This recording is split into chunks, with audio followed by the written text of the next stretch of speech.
ನಗುವಿನ ಹೂಗಳ ಮೇಲೆ. ವೆಂಕಟ್, ನಿಮ್ಮ ಎಷ್ಟನೇ ಚಿತ್ರ ಇದು?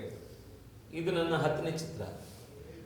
ಅಂದರೆ ನೀವು ಶುರು ಮಾಡಿದ್ದು ಒಂದು ಮೆಸೇಜ್ ಕೊಡೋ ಚಿತ್ರ, ಹಾಗೆ ವಿಜಯನಗರದ ವೈಭವವನ್ನು ಚಿತ್ರದ ಒಂದು ಬಬ್ಲು ಶಾಂತ ಸಿನಿಮಾ ಮಾಡ್ತೀರಾ. ಎಲ್ಲ ವಿಭಿನ್ನತೆಯಿಂದ ಎಲ್ಲ ಜಾನರ್ ಡಿಫ್ರೆಂಟ್ ಮಾಡ್ಕೊಂಡು ಬಂದ್ರಿ. ಈ ಜಾನರ್ನ ಬಿಟ್ಟಿದ್ರಿ, ಈ ಜಾನರ್ಗೆ ಇವಾಗ ಕೈ ಹಾಕಬೇಕು ಅಂತ ಹೇಗೆ ನಿಮಗೆ ಪ್ರೇರಣೆ? ಆ್ಯಸ್ ಎ ಡೈರೆಕ್ಟರ್ ಎಲ್ಲ ಥರನೂ ಮಾಡ್ಬೇಕನ್ನೋ ನನ್ನ ಫೋಕಸ್ಸು. ಒಂದು ಲವ್ ಸಬ್ಜೆಕ್ಟ್ ಇದುವರೆಗೂ ಮಾಡಿರಲಿಲ್ಲ, ಯಾಕಂದರೆ ಲವ್ ಸಬ್ಜೆಕ್ಟ್ ಮಾಡೋದು ತುಂಬ ಕಷ್ಟ.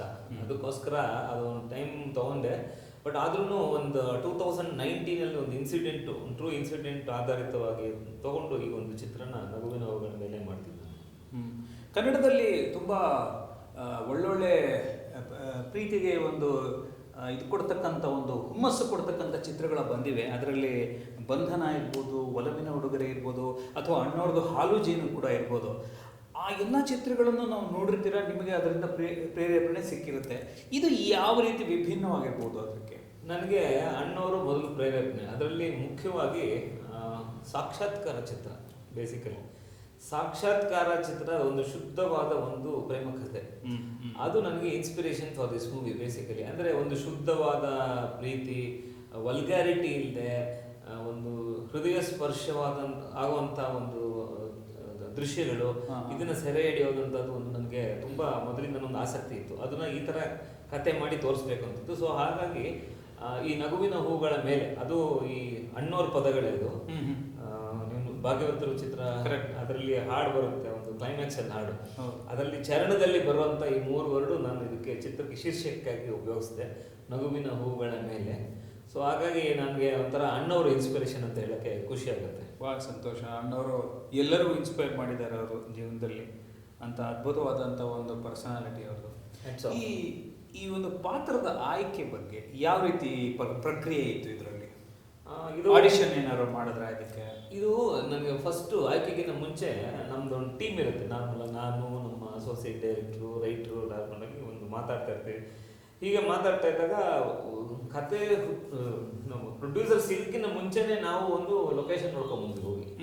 ಅದೇನೋ ಕೋಇನ್ಸಿಡೆಂಟು ಗೊತ್ತಿಲ್ಲ, ಲೊಕೇಶನಲ್ಲಿ ನೋಡ್ಕೊಂಬಂದ್ವಿ, ಡಿಸ್ಕಷನ್ ಮಾಡ್ತಾ ಇದ್ವಿ ಕತೆ ಹೀಗಿರಬೇಕು, ಹೀರೋ ಹೀಗಿರಬೇಕು ಅಂತ ಹೇಳಿದಾಗ ಒಂದು fine day Andhra producer Radhamohan ಅವ್ರಿಗೆ ಈ ಕತೆ ಒಂದು ಲೈನ್ ಹೇಳಿದಾಗ ಅವ್ರು ತುಂಬ ಇಷ್ಟ ಆಯಿತು.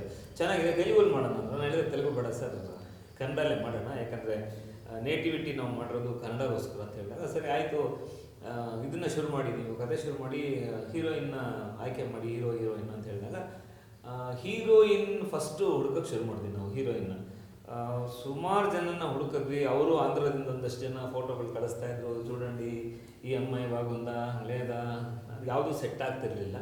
ಸೊ ಆಲ್ಮೋಸ್ಟ್ ಒಂದು 32 ಹೀರೋಯಿನ್ಸ್ನ ನಾವು ನಮ್ಮ ಟೀಮ್ ಅಸೋಸಿಯೇಟ್ ಹುಡುಕಿ ಸಾಕಾಯಿತು. ಒಂದು ಪಾಯಿಂಟೇ ಒಂದು ನನಗೆ ನನ್ನ ಸ್ನೇಹಿತರು ಒಬ್ಬರು ಮೆಸೇಜ್ ಕಳಿಸಿದ್ರು, ಫೋಟೋ ಶರಣ್ಯ ಶೆಟ್ಟಿ ಹೀರೋಯಿನ್ದು, looks to be very apt for this character ಅಂತ ಅನಿಸ್ತು.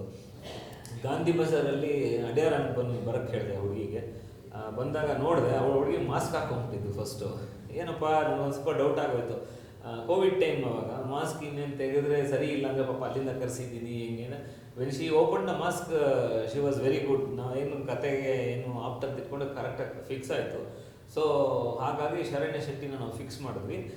ಪ್ಯಾರಲಲ್ ಆಗಿ ಹೀರೋನು ಹುಡುಕಾಟ ನಡೀತಾ ಇತ್ತು.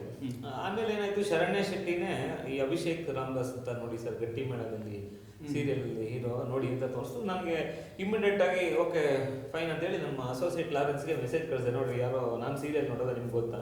ಇಲ್ಲ ಸರ್ ನೋಡಿದ್ದೀನಿ ಹುಡುಗನ್ನ ಅಂತ ಹೇಳಿದ್ರು ಲಾರೆನ್ಸು. ಸರಿ, ಹಾಗಾದ ತಕ್ಷಣ ನಾವು ಇಬ್ಬರನ್ನು ಮೀಟ್ ಮಾಡಿದ್ವಿ, ಅವ್ರದ್ದು ಫೋಟೋ ಶೂಟ್ ಮಾಡಿದ್ವಿ. ಲುಕ್ಸ್ ಟು ಬಿ ಕೆಮಿಸ್ಟ್ರಿ ಈ ಕ್ಯಾರೆಕ್ಟರ್ಗೆ, ಈ ಒಂದು ಸಿನಿಮಾಗೆ ಆಪ್ಟ್ ಆಗುತ್ತೆ ಅಂದ್ಕೊಂಡು so we finalised hero and heroine. ಒಂದು ಆಲ್ಮೋಸ್ಟ್ 1.5 ಮಂತ್ ಪ್ರೊಸೆಸ್ ಆಯಿತು. ಒಂದು ತಲೆನೋವೇ ಆಯಿತು ಆ್ಯಕ್ಚುಲಾಗಿ ನನಗೆ. ಏನು ಇನ್ನೂ ಸಿಗ್ತಾ ಇಲ್ಲ, ಟೇಕ್ ಆಫ್ ಆಗ್ತಾ ಇಲ್ಲ, ಪ್ರೊಡ್ಯೂಸರ್ ಒಂದು ಸ್ವಲ್ಪ ಇರಿಸ್ಮುಸು ಯಾಕೆ ಹೋಗ್ತಾ ಇಲ್ಲ, ಇದೆಲ್ಲ ಆಯಿತು. But finally we could able to get